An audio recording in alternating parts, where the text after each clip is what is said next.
Bismillahirrahmanirrahim. Assalamualaikum warahmatullahi wabarakatuh. Alhamdulillahirabbil alamin. Nahmaduhu wa nasta'inuhu wa nastaghfiruh wa natubu ilaihi wa na'tasimu bihi wa naltaju ilaihi wa na'udzu bihi min syururi anfusina wa sayyiati a'malina. May yahdihillahu fahuwal muhtadi wa may yudlil falan tajida lahu waliyyan mursyida. Asyhadu an la ilaha illallah wahdahu la syarika lah wa asyhadu anna Muhammadan abduhu wa rasuluh. Allahumma salli wa sallim wa barik wa an'im ala sayyidina Muhammadin wa ala alihi wa sahbihi ajma'in, amma ba'd.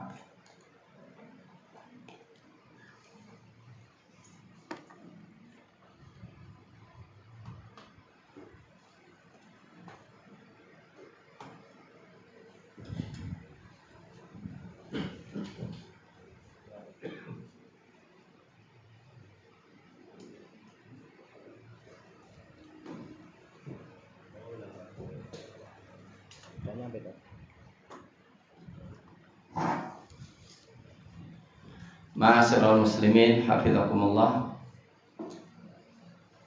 Alhamdulillah, pada malam 20 ya 20 Juni atau malam 19 Juni kita bisa bertemu kembali untuk melanjutkan kajian kita, yaitu tafsir juz amma atau tafsir surat-surat pendek, kisah suwar, dan kita sampai pada kajian surat An-Nazi'at. Sudah sampai pada beberapa ayat, tapi tidak mengapa dalam rangka untuk mengingatkan kepada kita semuanya. Kita ulang dari ayat yang pertama. A'udzu billahi minasyaitonir rajim. Bismillahirrahmanirrahim. Wan nazi'ati gharqa. An-nazi'at, demi malaikat-malaikat yang mencabut nyawa orang-orang kafir, gharqa, dengan keras. Wan nasyitati nashta, dan malaikat-malaikat yang semangat mencabut nyawa orang-orang beriman, nashta, dengan kelemah lembutan. Wan nazi'ati gharqa wan nasyitati nashta was-sabihati sabha, dan demi malaikat yang terbang di alam semesta dengan leluasa. Was-sabihat, sabaha yasbahu, artinya berenang atau terbang atau bergerak. Sabha, dengan cepat, dengan leluasa. Was-sabihati sabha, fas-sabiqati sabqa, dan demi malaikat-malaikat yang berlomba dalam mengerjakan tugas. Fas-sabiqat, malaikat-malaikat yang mendahului atau yang terdepan atau yang cepat. Sabqa, benar-benar bergerak cepat mendahului yang lainnya.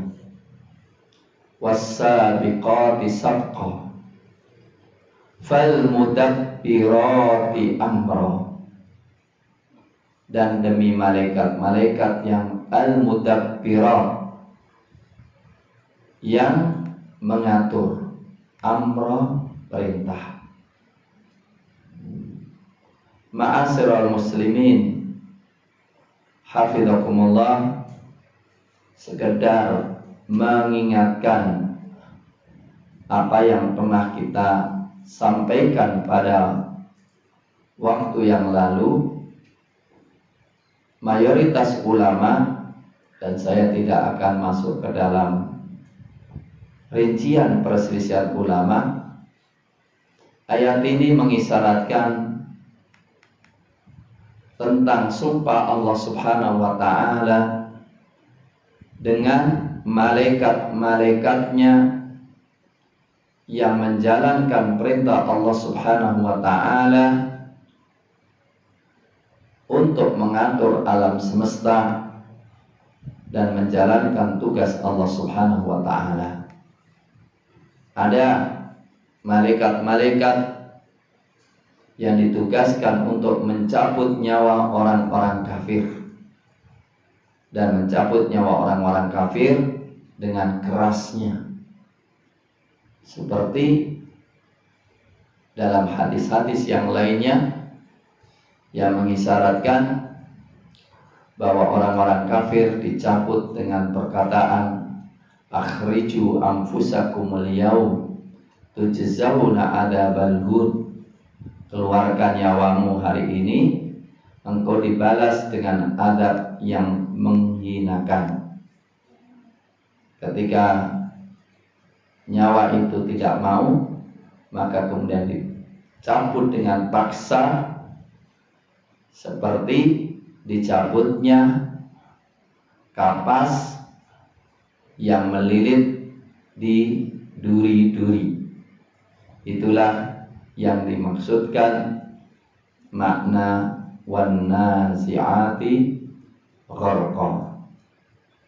Kemudian wan nasyitati nashta, yang dimaksudkan adalah malaikat-malaikat yang mencabut nyawa orang-orang beriman dengan kelemah lembutan, ya, dengan kelemah lembutan yang dulu kita sampaikan di dalam hadis riwayat Imam Ahmad, ya, yaitu bahwa nyawa orang-orang beriman dicabut dengan kelemah lembutan, kemudian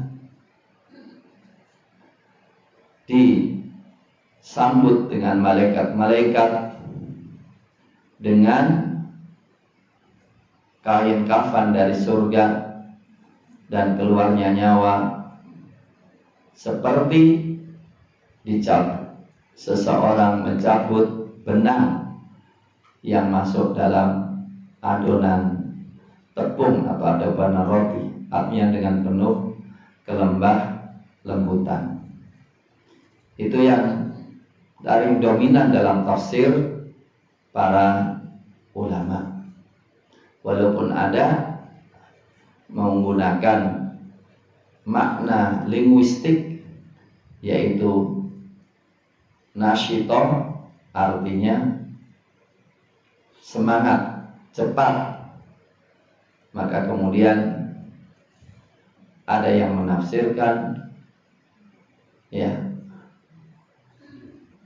bintang yang bergerak cepat dari ufuk ke ufuk yang lainnya. Ma'asyiral muslimin hafizakumullah, berikutnya adalah as-sabihatu sabha, ya, yaitu malaikat yang bergerak cepat menghadap Allah Subhanahu wa ta'ala dengan perintahnya, menyampaikan Allah apa yang diperintahkannya, yaitu yanziluna minas sama musri'in, turun dari langit dengan cepatnya. Kita tahu dalam surat As-Sajdah, terbangnya malaikat menghadap Allah dari bumi ke langit ditempuh cuma 1 hari dalam ukuran 1000 tahun. Di dalam surat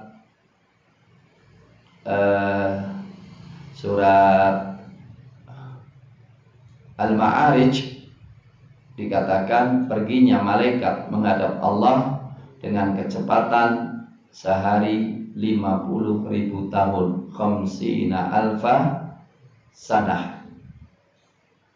Ma'asyiral muslimin hafizakumullah, as-sabihat adalah bergerak. Dikatakan dalam surat Al-Anbiya, kullum fi falakin yasbahun. Demikian juga di dalam surat Al-Yasin yang mengatakan bahwa wasyamsu tajri lil mustaqarril laha dzalika taqdirul azizil alim wal qamara qaddarnahu manazila hatta 'ada kal urjunil qadim la syamsu yanbaghi laha walal qamaru sabiqun nahar wa kullum fi falakin yasbahun. Ya. Sabah yasbahu itu kalau di air namanya renang, maka sibah itu renang. Yang dimaksudkan adalah gerak cepatnya malaikat membawa perintah Allah Subhanahu wa ta'ala. Untuk apa? Fal mudabbirati amra, untuk mengatur perintah-perintah Allah.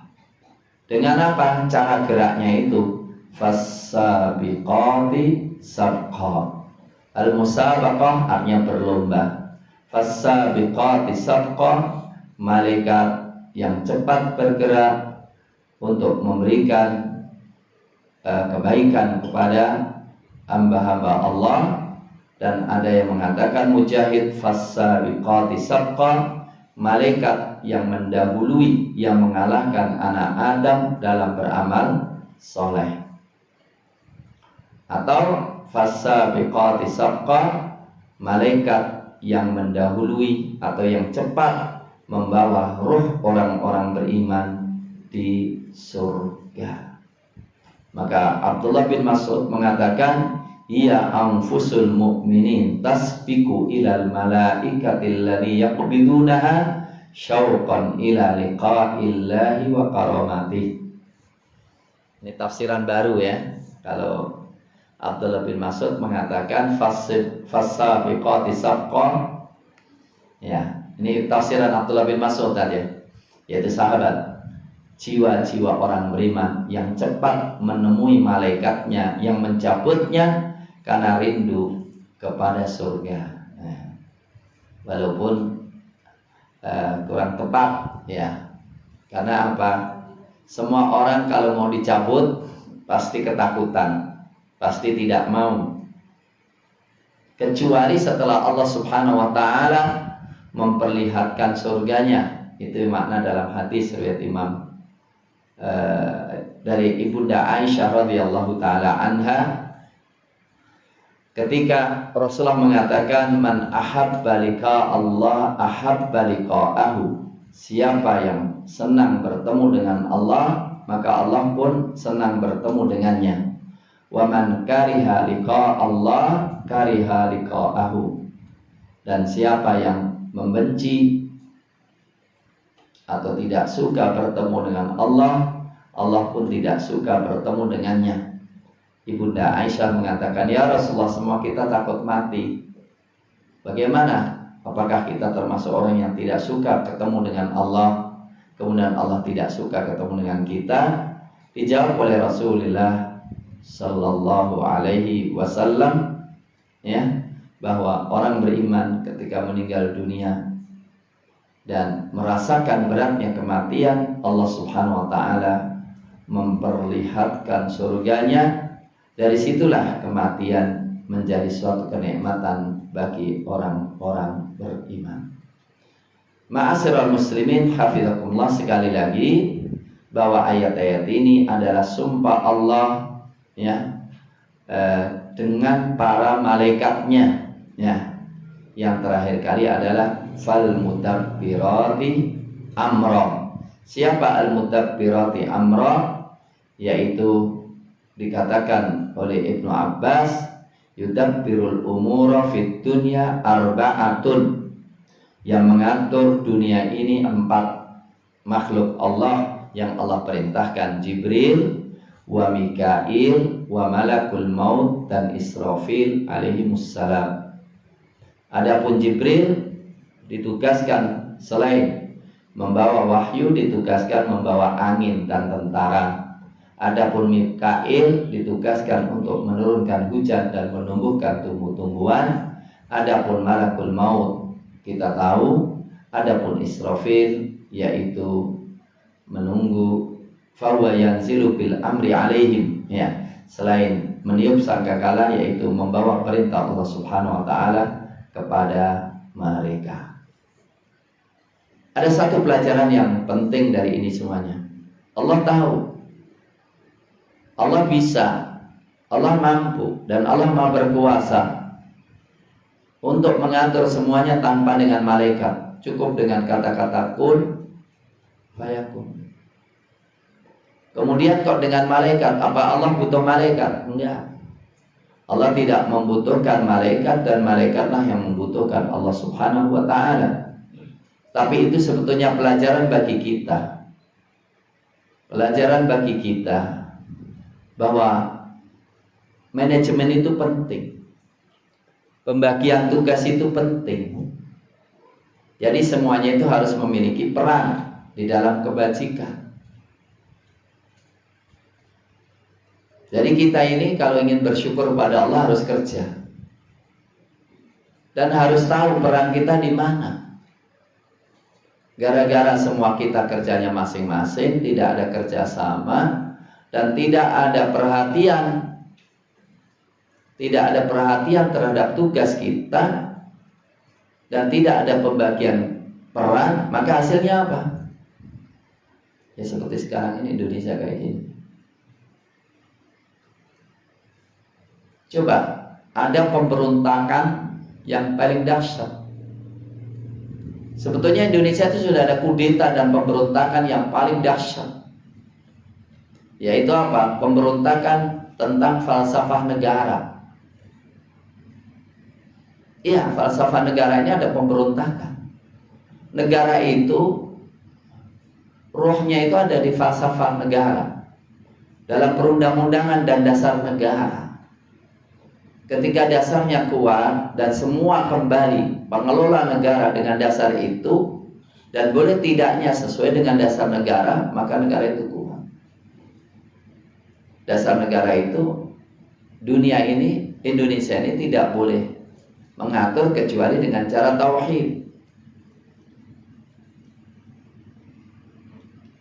Ya, pelakunya adalah manusia yang beradab, yang selalu memperhatikan persatuan bangsa,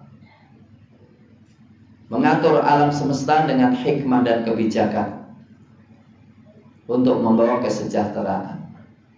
Lah ketika kemudian ada komunis yang mengusulkan, supaya diperas, 5 ini diperas menjadi 3. Yang lucunya perasannya adalah ketuhanan yang berkebudayaan. Jadi Tuhan itu berbudaya gitu. Tapi diam aja semuanya. Kemudian mau diperas lagi dengan ekasila, yaitu gotong royong. Tuhannya nggak ada, kemanusiaannya ada, adanya gotong royong. Padahal yang ngomong itu, yang mengatakan Pancasila harga mati. Pertama, perbuatannya selalu menginjak-injak Pancasila. Kemudian hanya sekedar ngomong Pancasila harga mati, semua orang percaya. Wong buktinya juga berkuasa. Siapa yang percaya? Ya orang yang ngaji-ngaji kayak gini kan. Oh, yang milih itu juga yang ngaji-ngaji. Udah ngaji tiap hari, tapi kalau pemilu yang dipilih siapa? Orang yang itu juga, itu kan bil. Ya, dan nggak merasa dosa dia. Dalili ustadznya juga. Yang ngomong Pancasila, ya itu juga. Kemudian setelah itu diperas menjadi 3, kemudian diperas menjadi 1. Kan habis. Dulu ada Nasakom, Nasional Agama Komunis. Sama mengajak kepada itu. Itu yang kemudian terjadi pemberontakan jadi ini. Dan coba sekarang kalau Pancasila kemudian komunis dibolehkan, kemudian ketuhanan Maha Esa dihilangkan, apa yang sisa dari Indonesia? Gotong royong itu yang penting kerjasama, walaupun merampok negara. Iya. Jadi Indonesia akan dikuasai oleh orang yang pintar kerjasama ngerampok negara. Yang penting apa? Kerjasama dalam apa? Kemungkaran. Maka TVRI diberikan orang playboy. TVRI diberikan playboy yang nanti akan mendidik masyarakat kerusakan itu. Ketua Badan Pembina Ideologi Negara seorang profesor yang menghalalkan zina.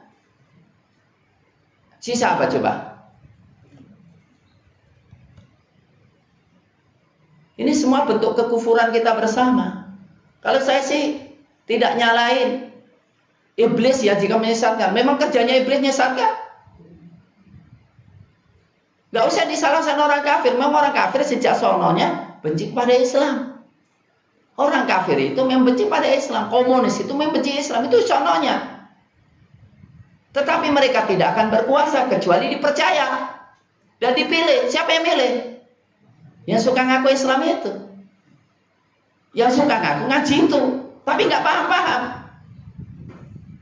Kurang apa coba?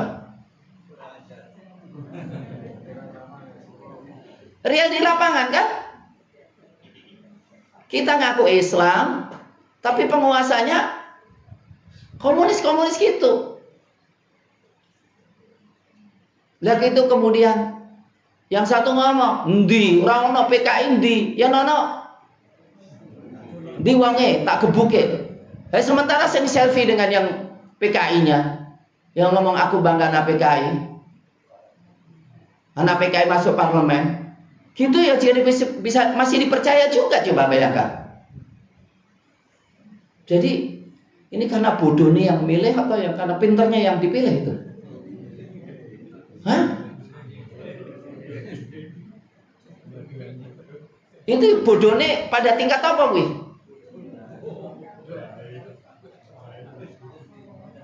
Wis ora ono kata-kata sing iso diomongke kon. Kok gini kok ya masih percaya aja gitu loh. Itu yang jadi masalah. Apa hubungannya dengan tafsir iki? Ono hubungannya ora ki? Ono. Ora dihubung-hubungi ono hubungane. Lah kan pelajaran. Allah menjadikan alam semesta ini teratur karena Allah telah mengaturnya. Menunjukkan nih ada malaikat ini, ada malaikat itu. Lah kita itu perannya apa? Jangan sampai orang yang ngaji, udah aku aman masuk, pasti masuk surga deh. Yang penting datang ngaji. Loh, perannya apa? Sering ngaji tapi anaknya jadi aktivis kiri PKI, diam aja. Iya, ini kan gak jelas ini. Jelas semua. Ini sumpah. Jadi kalau Allah Subhanahu wa Ta'ala mengajar itu maksudnya, apalagi kita sebagai manusia, ya nggak bisa kerja sendiri. Ustadz tuh nggak bisa sendiri. Ustadz itu nggak bisa sendiri. Kalau nggak bareng-bareng nggak mungkin. Maka yang sekarang sedang rame-rame ini harus kita tolak, itu nggak bisa sendiri. Semuanya harus ngomong. Rencana undang-undang haluan ideologi Pancasila itu buatan komunis. Ingin melegalkan komunis di Indonesia, ingin memojokkan Islam, ingin menghilangkan ketuhanan yang Maha Esa, ingin merampok ideologi negara. Kalau ideologinya negara diganti, dirusak, dikurangi, sudah habis. Mereka berkuasa dengan leluasa. Ini penting. Ma'asyiral muslimin, penting. Coba sekarang nanti kalau kita mati, dan kita nggak tahu kapan mati, dan banyak yang sudah mati walaupun masih muda. Kalau ditanya peranmu apa dalam membela negara, peranmu apa dalam membela negara? Yang lucunya kemarin itu saya didatangi polisi, ngomong, saya diutus langsung oleh Kapolda, Ustadz Muin tolong agak jangan keras-keras. Tanya, sing kerasnya apa wi? Terus pokoknya bantu aku. Bantu apa? Yang satu ngomong, aku itu dipeseni atasanku untuk kerjain Ustadz Muin, cuma saya nggak mau. Kondisinya kayak gini sudah Indonesia ini. Baik. Apa jawaban daripada sumpah itu? Demi. Apa jawabannya? Biasanya ada. Wa jawabu hadil aqsam mahdzuf. Jawaban ini tidak disebutkan, yaitu la tub'atsunna tsumma la tuhasabunna. Kalian itu akan dibangkitkan lagi dan akan dihisab lagi. Artinya Allah ingin menunjukkan, nih malaikat-malaikat ngatur kan, di antara malaikat juga mencatat amal kalian semuanya. Kami mampu untuk membangkitkan kalian dan kami akan menghisab kalian semuanya. Itu ma'asyiral muslimin, hisab itu, perhitungan itu serius. Apa yang diperhitungkan dari kita? Misi kita hidup ini apa? Kok sampai negara dibawa pada komunis kita diam itu? Bukan masalah kecil. Ya, masalah agama diremehkan itu bukan masalah kecil. Itu masalah yang besar. Maka kemudian dilanjutkan dengan firman Allah Subhanahu wa taala, yauma tarjufur rajifah. Benar ya? Fal mudabbirati amra. Kemudian apa? Yauma tarjufur rajifah. Hari tarjufu, bergerak. Ar-rajifah, sesuatu yang menggerakkan. Tatba'uha, mengikutinya. Ar-radifah, sesuatu yang bonceng, maksudnya gerakan lain. Yang dimaksudkan ini adalah yauma tarjufur rajifah. Maknanya adalah pada hari ditiup sangkakala, tiupan yang pertama, tiupan itu menjadikan semua alam semesta goncang, hancur dan mati. Kemudian tatba'uha, mengikutinya ar-radifah, asli dari kata-kata radifah, dari kata radafahnya bonceng. Ana radifu Rasulullah SAW, aku bonceng Rasulullah SAW di belakang Rasul. Yang dimaksudkan sini adalah tatkala tiupan kedua mengikuti tiupan yang pertama untuk membangkitkan semua manusia dari kuburnya. Qala Qatadah, Imam Qatadah mengatakan an-nafkhatul ula. An-nafkhatul ula, tiupan yang pertama, yatazalzalu wa yataharrak laha kullu syai' wa yamutu minha jami'ul khalaiq. Tiupan pertama semua goncang, diakhiri dengan kematian semua makhluk. Tatba'uhar radifah, yaitu tiupan kedua. Hina tanshaqqus sama. Ya. Ini ada penafsiran yang kedua. Radifah tuhyi kulla syai'in biiznillah. Ini Qatadah. Kalau Qatadah apa? Tiupan pertama mematikan semuanya. Kemudian tiupan kedua menghidupkan semuanya. Imam Mujahid mengatakan pada pertama goncang bumi, goncang gunung-gunung. Kemudian diikuti tiupan kedua, yaitu terbelahnya langit dan bumi dibenturkan benturan yang sekali yang menghancurkan semuanya. Kata-kata roja fayar jufu itu gemeteran. Bisa juga artinya saut wal harakah, suara dan bergerak. Tapi yang jelas ma'asyiral muslimin, ada beberapa yang menafsirkan tiupan itu ada 3. Pertama, tiupan yang membuat semua pingsan. Tiupan kedua menghancurkan dan matikan. Tiupan kedua adalah menghidupkan. Tapi kalau dikatakan 2 tiupan, yang satu menghancurkan, tiupan kedua membangkitkan, sesuatu yang tidak salah pula.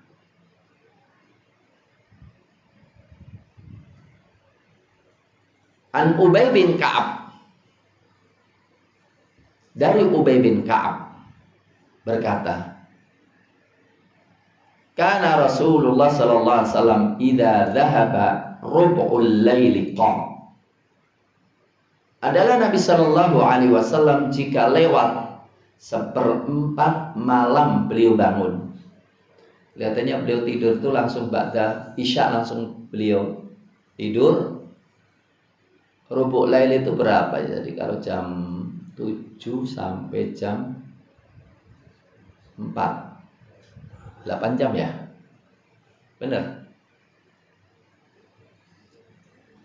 9, 10, 11, 12, 1, 2, 3, 4 8 ya? 8 setengah. Kalau rubu' lail berarti 2 jam setengah. Dikatakan kalau sudah lewat 1/4 berarti 2 jam setengah. Setengah 10 beliau bangun. Waqal ya ayuhan nas uzkurullah ja'atir rajifah tatba'uhar ratifah. Rasul mengingatkan yang akan terjadi. Hei manusia, ingatlah Allah, telah datang goncangan dan akan diikuti goncangan kedua. Ja'al maut bima fi. Gak usah tanya, oh kapan Ustaz goncangan itu sesuai, Belanda masih jauh. Enggak.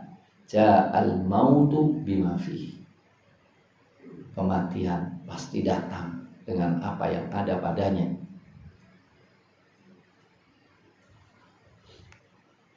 Ja'al mautu bima fi. Jadi Rasul mengingatkan apa? Kematian itu sebetulnya mau tidak mau sebagai goncangan bagi kita semuanya. Qulubu yawma idzin wajifah.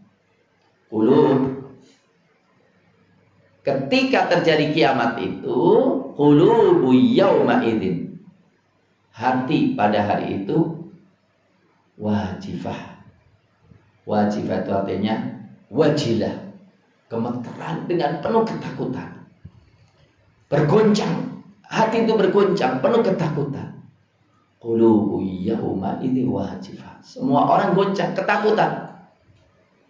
Bahkan diungkapkan. Ini rasanya apa ya, benar hakikatnya wallahu a'lam. Kata Allah wa anzirhum yaumal azifati. Subhanallah, surat Al-Mu'min, surat Ghafir ayat 18, Allah mengatakan wa anzirhum yaumal azifah. Azifah itu hanya dekat banget. Berikanlah peringatan hari yang sudah sangat dekat. Idzil qulubul ladal hanajir. Ketika jantung itu sudah sampai pada kerongkongan. Idzil qulubul ladal hanajiri kadhimin. Ditahan-tahan. Malidz zalimina min syafi' wala malidz zalimina min hamimi wala syafi' yuta'.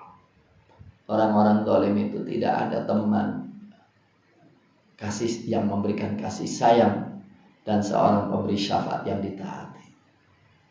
Gak tahu hati sampai kerongkongan itu gimana itu ya? Jantung sampai kerongkongan itu gimana ya? Ada dokternya ya. Wirasane apa ya sampai mencolok ngono ya, orang ngerti ya. Tapi yang jelas itu jelas, imma benar-benar mencolok sampai kerongkongan atau rasanya kayak sudah sampai pada kerongkongan. Maka dikatakan yakhafuna yauman tataqallabul qulub fihi wal absar. Hati itu guncang, mata itu pandangannya. Itu hari kiamat.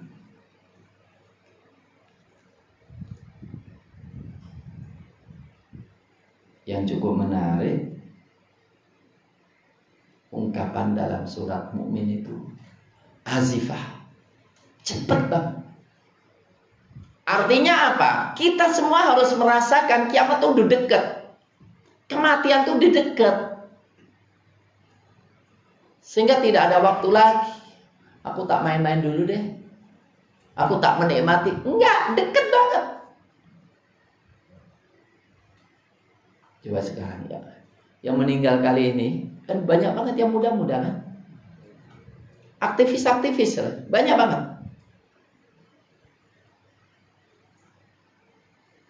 Lulusan-lulusan Ikmas itu, Ikatan Alumni Pondok As-Salam itu kan selalu ngomongkan, ya Allah, murid-murid saya lulus 97, lulus ini. Dekat sekali. Maka tidak ada jalan lain kecuali kita harus mempersiapkan. Hari ini udah siap belum? Kalau hari ini belum, coba kira-kira kalau 5 tahun yang kadang ditanya, udah siap belum? Belum. Berarti artinya kalau hari ini kita nggak siapkan, bisa datang kematian kita belum siap. Maka orang beriman harus siap setiap saat. Mati pasti. Setelah kematian, imma kita mendapatkan hari kiamat itu, kita masih hidup menjadi syirarul khalq, menjadi makhluk yang paling jahat.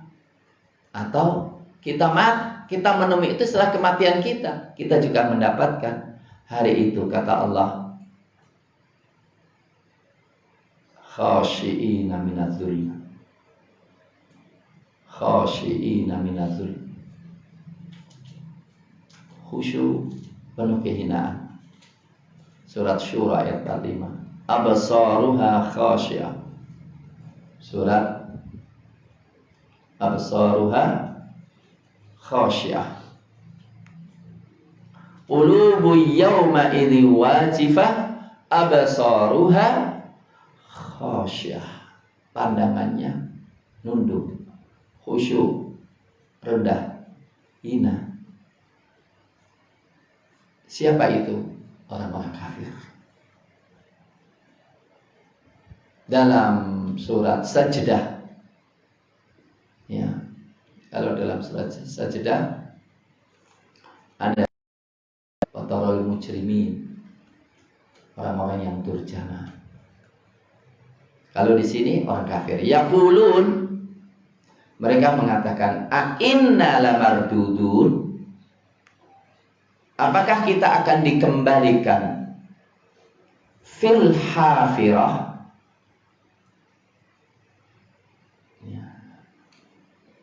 fil hafirah, pada awal permulaan.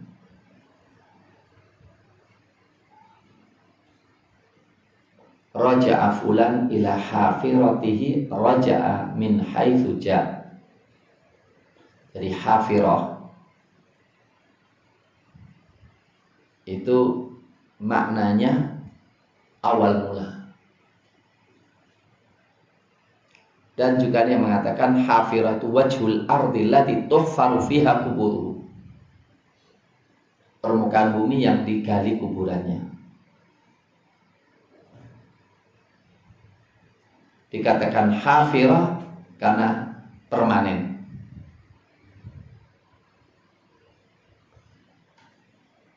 Yang dimaksudkan di sini, nanti takut kalau saya terlalu dalam nanti malah jadi bingung. Artinya saja. Yaqulun, orang-orang kafir mengatakan, inna lamardudun, apakah kita itu dikembalikan fil hafirah, di awal mula, yaitu kita hidup, kita bangun lagi, kita hidup lagi dengan badan yang sempurna lagi.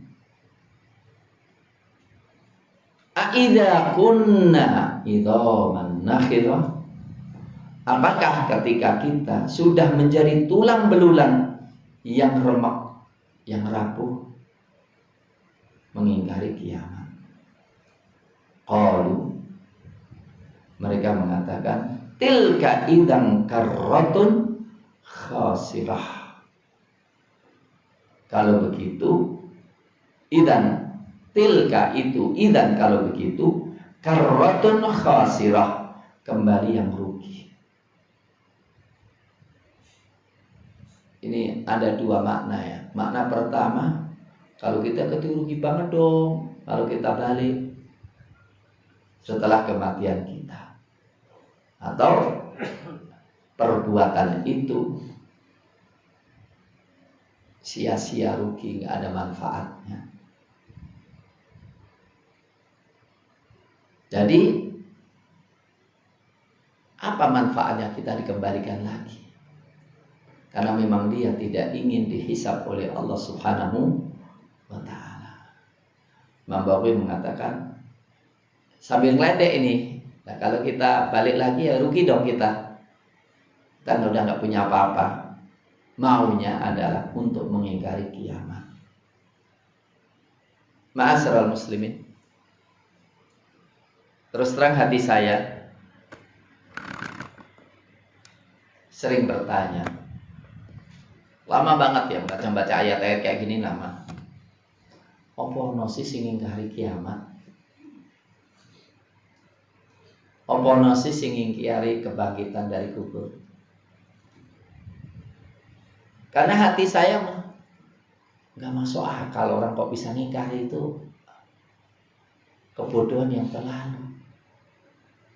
Karena semua orang takut mati.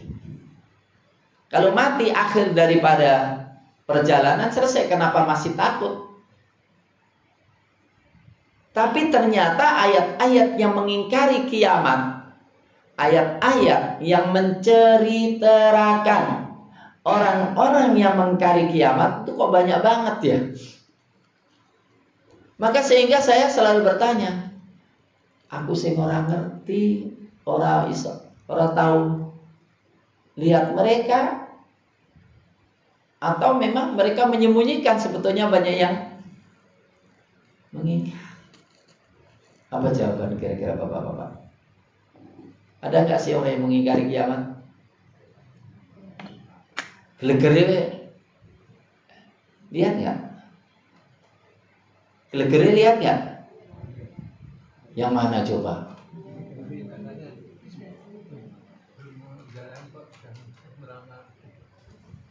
Nah, nenek-nenek tua. Nenek-nenek tua pernah mengungkapkan jati dirinya. Yang lucunya, nenek tua itu ngomong di depan orang-orang yang sudah dikelei. Ada jenderalnya, ada profesornya, ada kiainya, ngomong kayak orang yang punya ideologi tertutup itu, yang nakut-nakuti orang dengan hari kebangkitan yang dirinya sendiri belum pernah merasakan. Kemudian semua tepuk tangan.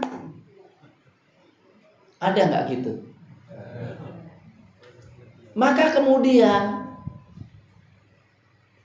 mencelakakan rakyat sekian banyak, dia nggak takut sama sekali. Orang itu kalau tidak takut kiamat mau ditakuti apa? Neraka. Wong nggak percaya.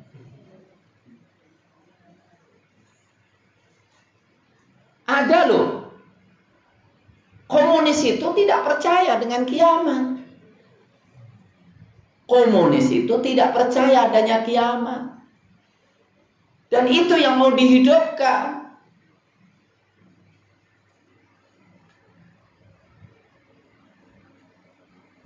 Dan banyak banget di Indonesia banyak. Oh, buktinya mereka punya wakil banyak.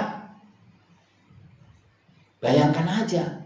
Yang dipengaruhi mereka banyak. Oh, yang setuju dengan rancangan undang-undangnya semua fraksi. Kecuali 1 atau 2. Yang jelas PKS nolak itu jelas.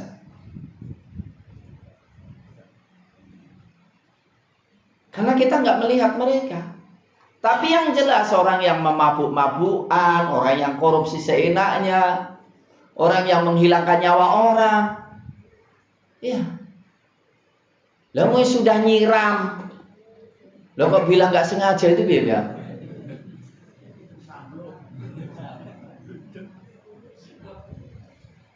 Ya sementara orang baru ngomong ini udah dihukum puluhan tahun, itu udah nyiram bener ngomongnya. Enggak, rusak matanya itu karena salah penanganan. Saya ngomong apa aja itu. Nah, orang-orang kayak gitu tuh loh, orang yang dolim kayak gitu, itu sebetulnya mengingkari kiamat itu. Sebab kalau orang yakin kiamat, nggak berani macam-macam dia. Maka Allah Subhanahu wa taala mengatakan, fa innama hiya zajratun wahidah.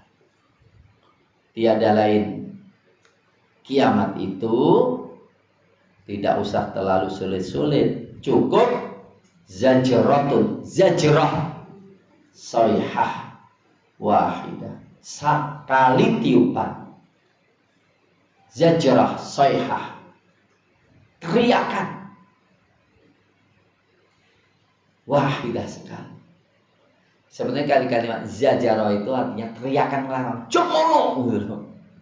Tapi kok kiamat tiupan dikatakan zajrah itu. Wah, itu dalam banget itu. Ingat, mestinya ingat tiupan hari kiamat membuat kita itu berhenti dari kemungkaran gitu loh. Maka dikatakan fa innama hiya zajratun wahidah. Kalau artinya fa innama hiya zajratun wahidah secara bahasa bisa berarti tiada lain sekali larangan, teriakan larangan sekali. Tapi kalau larangan kan di dunia, nah itu di akhirat. Mestinya hari kiamat melahirkan kita untuk apa? Berhenti. Maka bagus. Kahil bagus.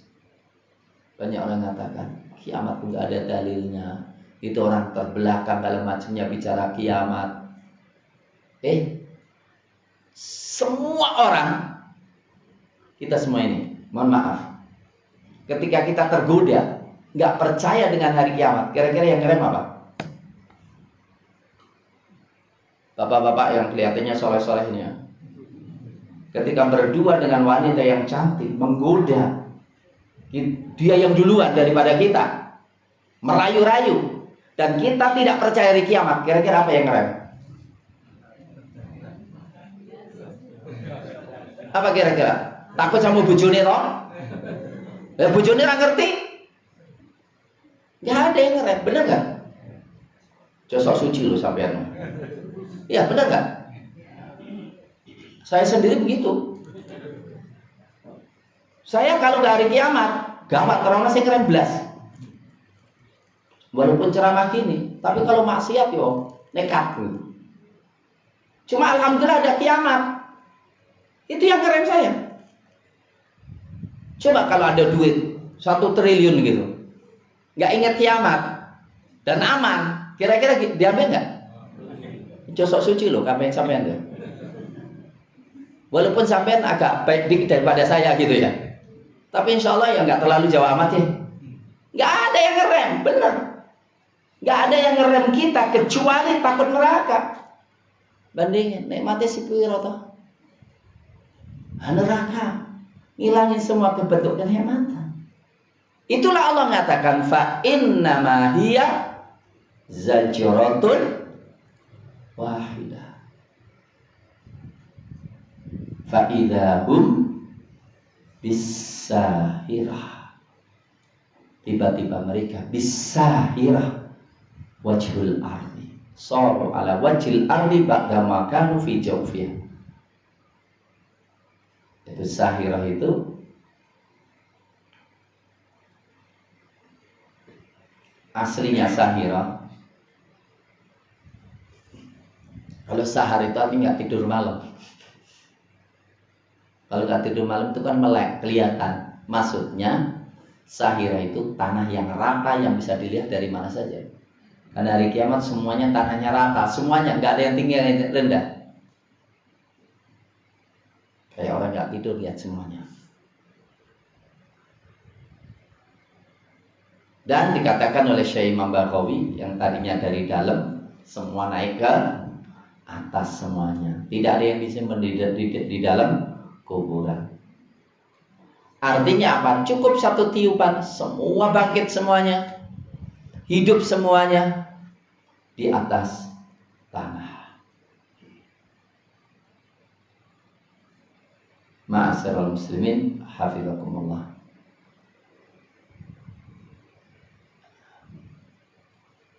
Dalam Al-Quran, ketika bicara tentang hari kiamat, memakai fi'il madhi. Fi'il madhi itu berarti apa? Sesuatu yang sudah terjadi. Atau kalau tidak, memakai fi'il mudhari', menunjukkan bahwa itu seakan-akan sekarang terjadi. Menunjukkan hendaklah visualisasi kiamat di mata hati kita harus selalu ada.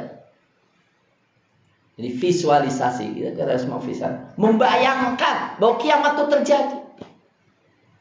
Bagaimana nasib kita ketika kita digiring, ketika matahari di atas kepala kita, ketika di sana tidak ada minuman, tidak ada makanan, nasib kita kayak apa? Itu harus kita hadirkan. Ma'asyiral muslimin, hafizahullah. Kemudian Allah Subhanahu wa taala bicara yang lain. Kiamat selesai. Mestinya dengan ayat ini kita kembali kepada Allah. Semua jadi iman dengan hari kiamat. Maka berubahlah cara pandang kita menjadi cara pandang yang Islami, menjadi orang yang produktif, menjadi orang yang banyak kerja, yang beramal saleh. Dan di antara amal saleh yang paling penting adalah memperbaiki kerusakan politik.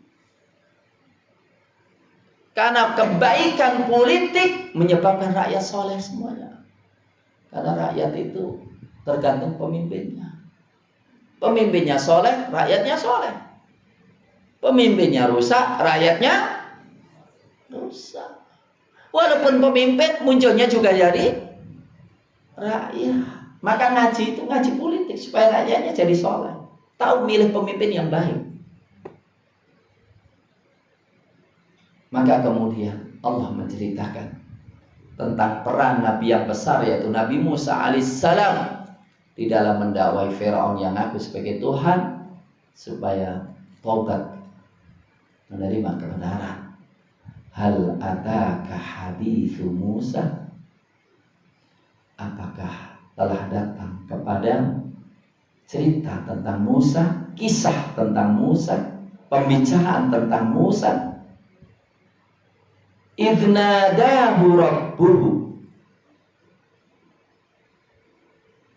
Idnadahu rabbuhu, ketika Rabbnya memanggilnya, bilwadil muqaddasi tuwa, bilwad, di lembah, al muqaddasi, yang disucikan, tuwa, yaitu lembah Tuwa.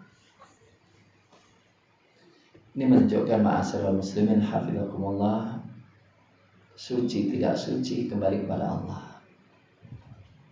Allah menjadikan sebagian daerah Mesir suci. Allah menjadikan Mekah suci. Terserah Allah. Dan itu tidak tahu suci nggak suci kecuali lihat apa yang Allah katakan. Maka ketika orang nggak percaya dengan Allah, nggak lihat kesucian Mekah. Itulah Armando dan lainnya yang ngomong, melecehkan haji dan umrah itu hanya sia-sia belaka, karena nggak tahu. Sekarang itu ngeri banget. Saya di HP saya itu ada omongan-omongan yang ngeri, omongan orang Saudi yang sudah menjadi Yahudi 100%. Yang ngomong, apa itu Masjidil Aqsa? Masjidil Aqsa itu nggak bedanya dengan masjid yang kita di sini, katanya. Melecehkan banget. Ya itulah kalau orang nggak percaya dengan Allah, yang nggak bisa membedakan mana yang disucikan Allah, mana yang nggak disucikan oleh Allah. Sehingga nggak bisa membedakan bulan Ramadan, bulan suci, nggak bisa membedakan. Maka sama aja bagi dia, berbuat maksiat seenaknya saja. Ini pentingnya, ya. Kemarin tuh na'udzubillah min dzalik, ada ibu-ibu sengaja berzina dengan laki-laki di Ramadan lagi. Karena apa? Ya kalau orang sudah nggak percaya dengan Allah, nggak ada yang suci, nggak ada yang suci, nggak ada yang halal maupun yang. Coba kalau orang nggak percaya dengan Allah, nggak bisa bedakan. Kita mengatakan sekarang kita yakini biar haram karena kita percaya dengan Allah. Coba kalau kita nggak yakin dengan Allah, apa kita katakan? Menguntungkan atau enggak, enak atau enggak enak, gitu kan? Ini pentingnya iman, ya. Ini pentingnya iman. Iman itulah yang menjadikan kita haram atau halal, dolim atau adil. Itu hanya iman. Tanpa iman nggak mungkin.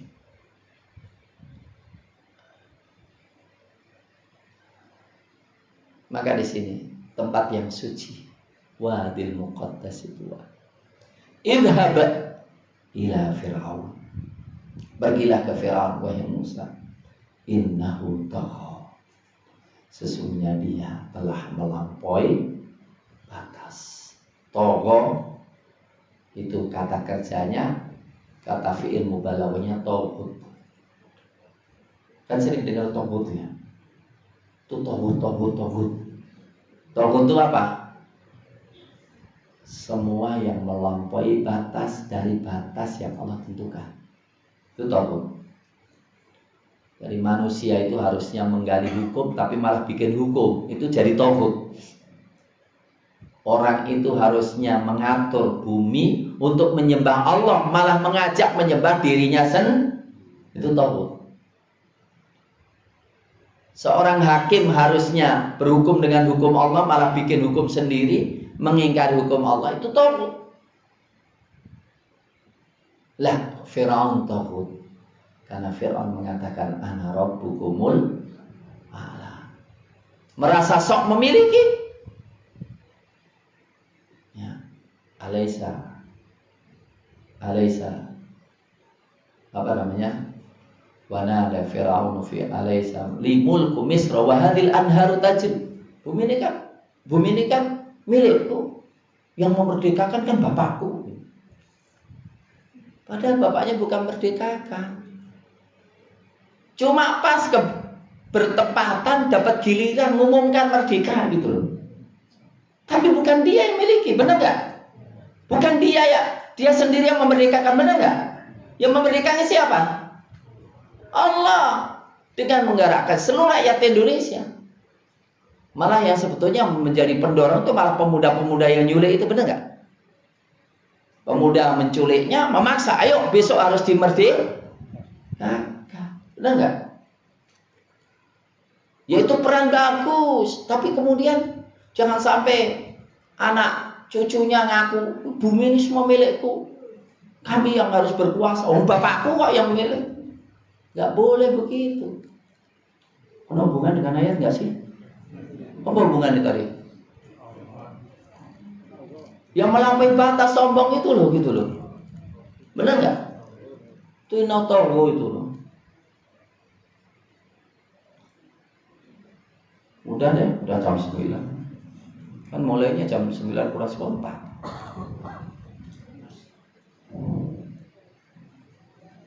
Dari tugas Nabi Musa alaihissalam yang agung yaitu mendakwai Firaun, ya, memberikan peringatan kepada Firaun, ya, untuk diajak untuk mensucikan dirinya. Fakul hal laka ila an tazakka, maukah engkau mensucikan dirimu?